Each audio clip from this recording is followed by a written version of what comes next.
আসসালামু আলাইকুম। আশা করি আপনারা সবাই অনেক ভালো আছেন। চলে এসেছি আজকে আরেকটি নতুন ভিডিওতে। আজকে আমি আলোচনা করব নতুন নেট কানেকশন নেওয়ার পরে কিভাবে যে কোনো রাউটার সেটআপ দিতে হয়, অথবা রাউটার রিসেট দেওয়ার পরে পুনরায় কিভাবে সেটআপ দিতে হয়। তবে চলুন শুরু করি।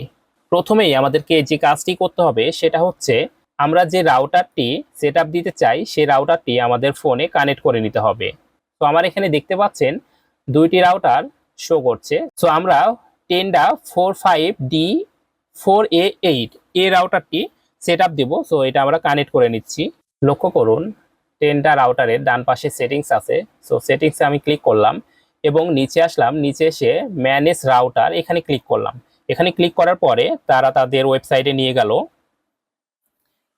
এখানে দেখেন অটোমেটিকলি এটা কানেকশন টাইপ, এটা রাউটারটা নিয়ে নিয়েছে যে আমার এটা কানেকশনটা কি। হ্যাঁ, পিপিপিওই। তো এখন নিচে এটা হচ্ছে ইউজার নেম এবং পাসওয়ার্ড, এই দুইটা আপনাকে সংগ্রহ করতে হবে আপনার যেখান থেকে নেট নিয়েছেন ওদের কাছ থেকে। সো আমি এই দুইটা সংগ্রহ করে নিয়েছিলাম। এখন এখানে আমি বসাচ্ছি আমার ইউজার নেম। সো আমি এখানে আমার ইউজার নেমটি টাইপ করছি এবং নিচে পাসওয়ার্ডটা টাইপ করছি। ওকে, এখন আমি ওয়াইফাই নেমটাকে আমার টেন্ডা 45D4A8 এটাই রাখবো নাকি চেঞ্জ করব? আপনি রাখতেও পারেন, চেঞ্জও করতে পারেন। সো আমি এইটা পুরোপুরি রাখবো না, একটু চেঞ্জ করতে চাই।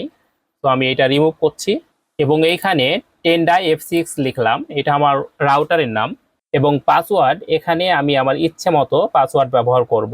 এখানে সর্বনিম্ন 8টা সংখ্যার পাসওয়ার্ড দিতে হবে। তো আমি দিয়ে নিচ্ছি। আমার সবকিছু কমপ্লিট। এখন আমি ওকে প্রেস করব। এখন লক্ষ্য করলে দেখবেন আমার রাউটারটি ডিসকানেক্ট হয়ে গেছে, পুনরায় আমাকে কানেক্ট করতে হবে। তো আমি ওয়াইফাই গেলাম এবং আমি যে নামটা চেঞ্জ করেছিলাম টেন্ডা F6, আমি এই রাউটারটি আবার কানেক্ট করছি। কানেক্ট করতে গেলে আমি যে 8টা সংখ্যার পাসওয়ার্ডটা দিয়েছিলাম ওই পাসওয়ার্ডটা আমার এখানে দিতে হবে। তো আমি এখানে ব্যবহার করছি আমার 8টা সংখ্যার পাসওয়ার্ডটি এবং কানেক্টেড। দেখেন আমার টেন্ডা F6 রাউটারটি কানেক্ট হয়ে গেছে। সো আজকের ভিডিও এই পর্যন্তই। দেখা হবে অন্য কোনো ভিডিওতে। ততক্ষণ পর্যন্ত আমাদের চ্যানেলটি লাইক, কমেন্ট, শেয়ার, এবং আপনি যদি আমাদের ফেসবুকে দেখে থাকেন তবে ফেসবুকের পেজটি লাইক, কমেন্ট এবং ফলো করে আমাদের সঙ্গেই থাকুন। অগ্রিম ধন্যবাদ।